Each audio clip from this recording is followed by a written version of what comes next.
I arrived at the holiday brunch holding the hands of my two children, their small fingers warm in mine, their faces glowing with excitement. The restaurant was bright with decorations and laughter, a place meant for comfort and celebration.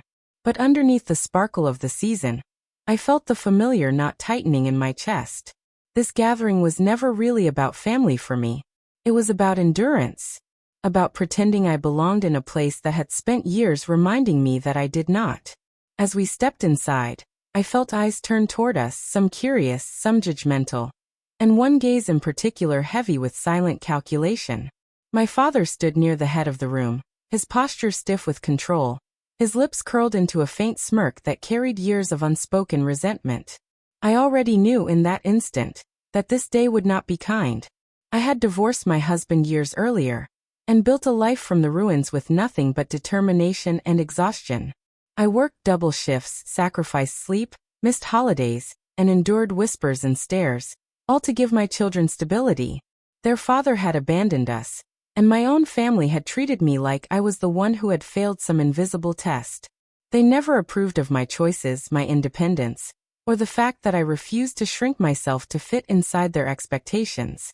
Worst of all, they never hid the fact that my children, born of a mixed marriage, were seen as reminders of a past they wanted erased.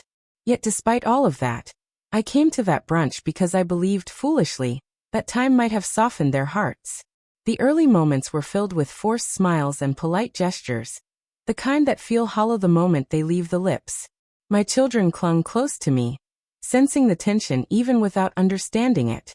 I tried to focus on them, on the soft clinking of plates, the smell of warm food drifting through the air. But that uneasy feeling never left. I could feel it sitting on my shoulders, heavy and watchful. Then I noticed how my father glanced at my kids and then at me, as if measuring something only he could see. There was no warmth in those eyes, only judgment. The unease grew as the brunch went on. Subtle shifts in the room began to take shape. Seats seemed to close in around us. Conversations dipped into uncomfortable silence when we approached. My children, innocent and unaware of the deeper meaning behind these gestures, tried to engage with their cousins, only to be brushed off or ignored. I felt humiliation creeping into my bones, a slow burning ache that I had known too well growing up in that family. The same pattern, repeated through generations. The same reminder that love, in this space, came with conditions. Then it happened. A quiet but deliberate escalation. The staff hesitated when they came to our table. The glances between them were brief but telling. Our orders were delayed again and again while others were served without delay. When the plates finally arrived, they were missing items we had clearly requested. Apologies were half-hearted. Around us, I could sense the silent approval in some faces. And through it all my father watched. That smirk never left his face. It was the expression of someone who believed he still held power over my life. Inside something shifted. A realization settled in with unsettling calm. This was not accidental. This was intentional. This was another attempt to remind me of my place. But the woman who sat at that table was not the girl who once cried herself to sleep over his rejection. I had survived hunger, shame, single motherhood, and years of silent judgment. I had built a life from nothing. And I would not let my children learn that they were meant to shrink themselves to gain approval from anyone. As I looked at them, confused and trying not to show their disappointment, I made a decision that would change everything. I did not raise my voice. I did not confront anyone publicly. I finished the brunch with composure that surprised even me. I smiled where I was expected to smile. I held my children close. And when it was over, I walked out with my dignity intact. My father likely thought he had won another small, petty victory. What he did not know was that I had already begun planning my freedom. In the weeks that followed, I quietly reclaimed every part of my life that still carried his shadow. I moved my work online, expanded my skills, and built a source of income that no one in my family controlled or influenced. I stopped asking for approval. Stopped seeking validation in places where it had never existed. I poured into my children everything I had once needed and never received. Love without conditions.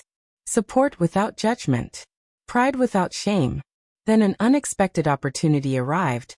one that would place me back into the same environment that once tried to break me. A large community event was being organized, one that my father had spent years helping to build a reputation for. It was his pride, his social stage, the place where his approval mattered most. I was invited not as his daughter, but as a professional, as someone whose work now carried influence. The irony was not lost on me. The day of the event, I arrived not with fear, but with quiet assurance. My children were by my side again, dressed with confidence that came from knowing they were deeply loved and fully accepted. This time, the room shifted in a different way. Heads turned not with judgment, but with recognition. Whispers carried not suspicion, but respect. My father stood once more near the front, prepared to bask in admiration as he always had. When he saw me, the smirk did not return.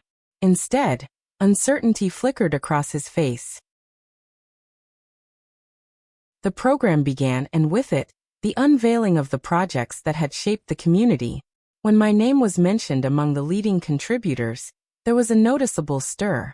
My work, my dedication, my story as a single mother who built something meaningful from struggle, became the focal point of the evening.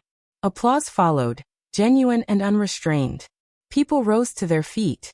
My children looked at me with eyes full of wonder and pride. And in that moment, everything shifted. My father, the man who once measured my worth through his own prejudice and control, was no longer the center of that room. For the first time, he was the one watching from the sidelines. The power he once wielded over me vanished in the face of public truth, not through confrontation, not through accusation, but through undeniable growth, through quiet success that no one could dismiss. After the event, messages poured in, words of admiration, offers of collaboration, invitations that would once have been filtered through my family's approval. Now they came directly to me. I realized then that real revenge was not built on destruction. It was built on independence, on refusing to be defined by the limitations others tried to impose. I never confronted my father about the brunch. I never demanded an apology. I no longer needed one. The silence that followed my transformation spoke louder than any argument ever could. The man who once smirked at my humiliation now had to grapple with my independence. And for the first time in my life, his opinion no longer shaped my sense of worth.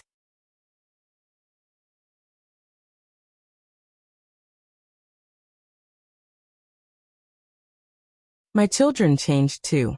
Not because the world became kinder overnight, but because they grew up watching their mother refuse to accept less than dignity.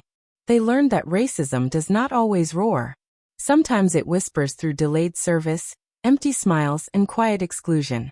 And they learned that the most powerful answer to it is not rage, but resilience.